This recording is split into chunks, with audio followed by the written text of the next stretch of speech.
Hamıya salam. Ev almamışdan öncə ən vacib addımlardan biri pre-approval almaqdır. Bunun üçün siz banka və ya hər hansı bir ipoteka şirkətinə müraciət edirsiniz. Lender adətən sizin kredit tarixçənizə, gəlirinizə, borclarınıza, son 2 ilin vergi sənədlərinə, maaş qəbzlərinə və bank çıxarışlarına baxır.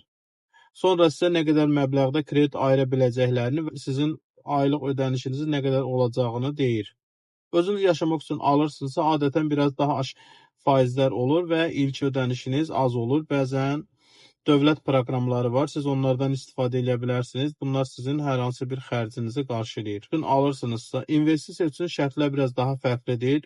İlkin ödəniş adətən 20-30% tələb olunur. Bəzi proqramlarda icarə gəliri də nəzərə alına bilir. Unutmayın, pre-approval son kredit təsdiqi deyil.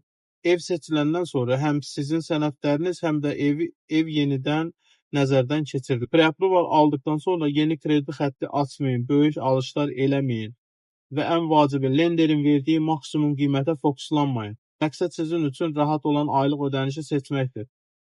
Əgər siz də Staten Islandda, Brooklyndə, New Yorkda, New Jerseydə ev almaq, satmaq və ya investisiya eləmək istəyirsinizsə və ya real estate ilə bağlı hər hansı bir sualınız varsa, mənlə əlaqə saxlaya bilərsiniz.